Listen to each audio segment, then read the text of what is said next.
Hey everybody, this is Gabe from Edit My Podcast. Today we are in the studio. We're going to be putting our hands on and reviewing Adobe Podcast Studio.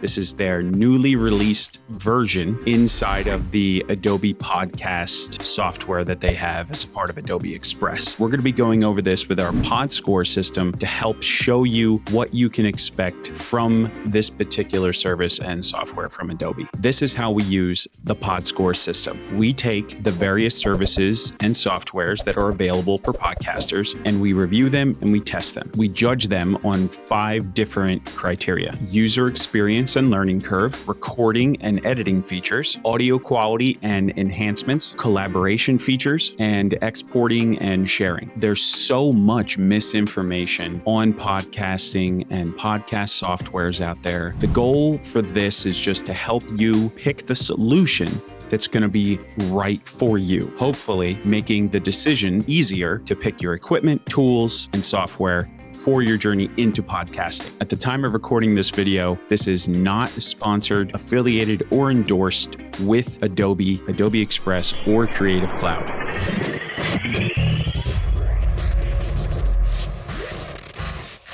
So when I head over to podcast.adobe.com, I met with this homepage, and the call to actions and what is available is super clear. If we move down the page, you can see here that they outlay all the different features. You can see here they have the enhanced spoken audio with one click. You can analyze your recording setup with AI. It'll test your microphone for you. You can edit your audio like a document, and they're talking about boasting professional grade recording. Adobe is putting their name on professional grade recording. You can pretty much bet that that's probably what you're going to experience. And they've also included pre-edited royalty-free music. And apparently there are some AI-powered APIs that are also available within the Adobe Podcast ecosystem. It's important to note that I am an Adobe Creative Cloud business subscriber, so I automatically have access to all of the various Adobe Creative Cloud and Adobe Express softwares. There is a difference between the tiers, as you can see here, and it looks like the free tier has a smaller feature set than the Adobe Express tier. So jumping into Adobe Podcast Studio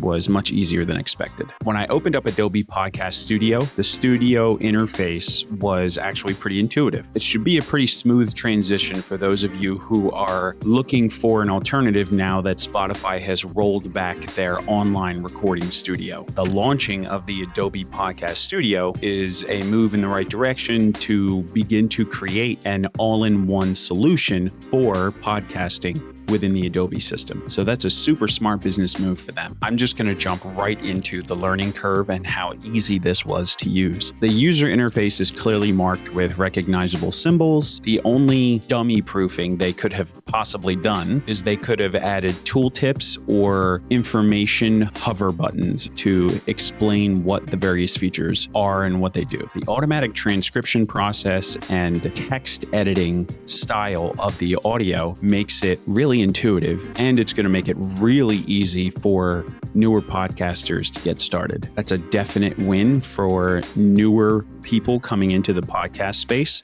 for this to be a free available tool. However, I do think that Adobe should implement the ability to either edit via text or edit via timeline and waveform. Now note that the AI transcription here is indeed calculated via a larger language model. So what it does is that it transcribes the words that it knows, and it takes and inserts these dots for any artifacts, breaths, noises, things between words that shouldn't be there. There is a caveat to editing with this that you need to be aware of. We'll go over that here soon. You can see when you click around inside of the text transcript that the timecode bar jumps around, and when you grab the timecode bar and move it back and forth, it also moves the highlighted word around inside of the text transcript. If you're doing a multi-tenant or co-host or guest recording, you'll also be able to easily identify what tracks and what words belong to which person speaking. So overall, the user experience inside of Adobe Podcast is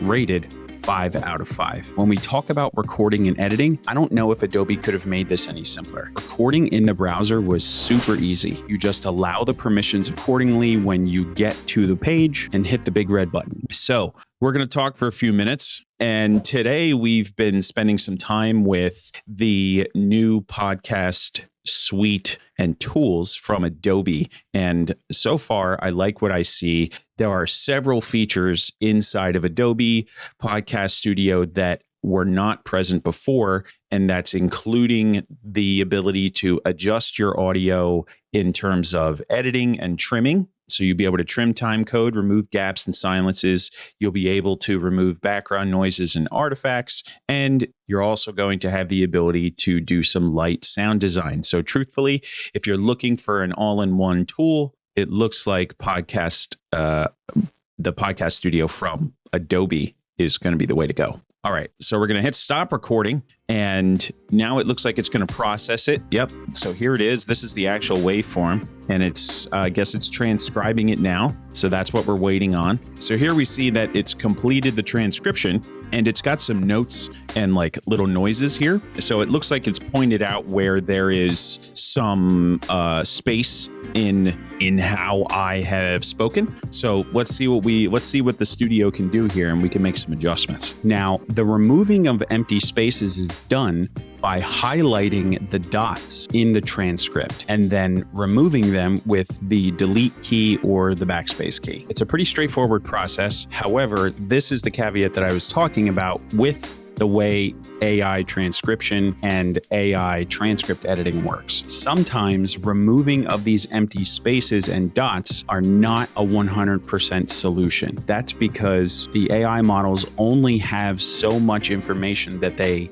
can dissect with audio information. What happens is when you remove these spaces or these artifacts or ums or ahs, sometimes what can happen is you create a hard cut. Now that's where the removal of that audio happens during or while a sound is taking place in the recording. So what it sounds like is somebody just hard cutting and stopping it while that sound is happening. And that's jarring to the person listening. This isn't Adobe's fault. This is just how AI assistance works with audio. I could record really easily and it would immediately transcribe my recording as soon as I was done. It would identify those gaps and noises by assigning the dots inside of the transcript. And this is probably going to be the best feature about Adobe because it's also the one that's most duplicated across the podcasting sector. Audio editing with a transcript or a text document was really pioneered by Descript. They really designed and came up with that, or at bare minimum, they're the ones that got really good at it and paved the way for everybody else to follow them along. Not an ad. Text editing is definitely going to be the fastest way to edit in bulk, and it's going to be the easiest way for newer people who don't understand how to do waveform and timeline editing for them to adjust their podcast and edit it so that they get rid of unwanted noises and they're not pulling their hair out to do so. The multi-tenant recording feature is definitely super easy to use. All you had to do is enter their email address and then wait for them to join because it's going to send them a join link. Super easy, no confusing permissions to set. I really like that. That's definitely a big plus. The editing tools are basic, but they're set up in an intuitive way. However, you can only edit by transcript. I couldn't find a way to edit manually. So for those looking for a traditional waveform editor, I don't think it's here, but I do understand why. I'm a firm believer in doing the one thing that you can be your absolute best at and do it to the maximum of your capabilities, and then do that thing if it helps the most people versus trying to split your efforts and just kind of half-assing it for different types of people. The sound design tools, however basic, were really nice to be able to tie the audio and the recording together. It was super easy. I could add an intro and outro track, or I could set it as background. I could keep it as a standalone so it would be inserted between texts. In this case, we used it as a background. It even had the ability for you to set it to fade in and out. However, the track that I chose had fades and starts and stops that were pretty well engineered. It also supported the inserting of sound effects. So there are real sound design tools here inside of Adobe Podcast Studio. I can use this placeholder tool to create contextual spaces inside of my recording, which is then going to allow me to create a template workflow so that I can speed my podcast production up moving ahead, which is ultimately what every podcaster should strive for, because most people are doing podcasting and they're coming out of their own pocket, so they need to make sure that they optimize the time that they're spending. Adobe Podcast Studio does also support the uploading of external files. It's unclear if there are limits on the file uploads in the Podcast Studio. I really didn't take the time to stress and check to see what those limits were. There is a speech enhancement feature inside of Adobe Podcast Studio. This is the one that Adobe has kind of set the industry standard for, and they've also made it free and available to anybody that wanted to use it in a limited capacity. It's kind of set the bar for everybody else who's developing a tool to say, you can't have a tool that's worse than this because it's Adobe and it's free. I think there's a downside because the enhancement section of Adobe Podcast Studio is limited.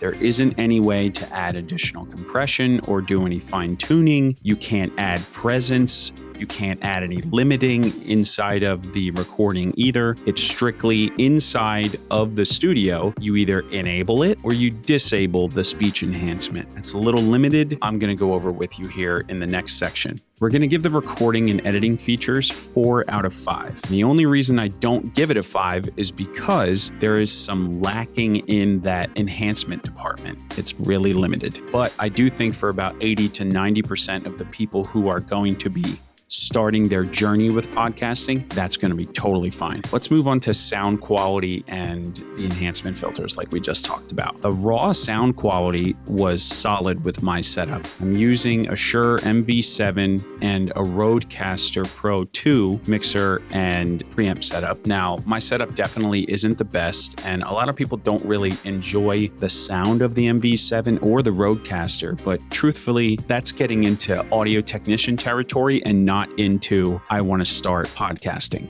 territory. I'm sure that the diehard podcast audio snobs will be down in the comments at some point. I do think the onboard enhancements are lacking. Right now, it only offers the enhanced speech option, which appears to apply a combination of noise gating, compression, and limiting. The problem with this is that it's not ideal for multi-tenant recording. Let me explain why. The speed at which the speech enhancement is completed, I think that the AI model for the speech enhancement is running across all the audio as a single audio track, instead of taking into account that there are multiple people and multiple types of recording and audio quality inside of this session inside of the studio. So what happens is that it takes all the audio, runs it through as a single data source. Essentially what happens is it applies an average to 3 different data sources because there's me and 2 other people in this test recording. And what we believe happens is it applies the average to all 3 and it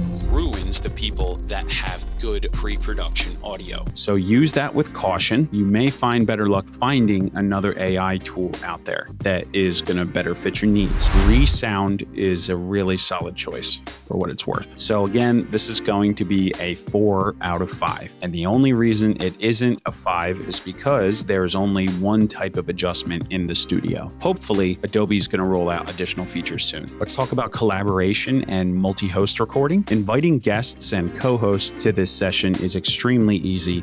Very straightforward. You click the invite button, you enter their email address, they join from the link, and that's it. Adobe has made managing multi-host and multi-tenant recordings easily by labeling the tracks in which those people are speaking. For just how simple this is, we're going to give it a 5 out of 5. As for exporting and sharing, exporting my episode along with the transcript was super easy. I just had to click one button and I was given 2 file downloads. I'm a pretty big stickler for let's make it easy. And to get 2 individual file downloads initiated back to back is always a plus in my mind. So now I don't need to go unzip some zipped folder or compressed folder type after the fact. Clicking the share button allows you to create a template that you can save and reuse later, and you can also share it with other people. They can make a copy for themselves and make modifications. You can keep using your own. Whatever they change on their end isn't going to affect yours. This tells me that Adobe Podcast Studio is built with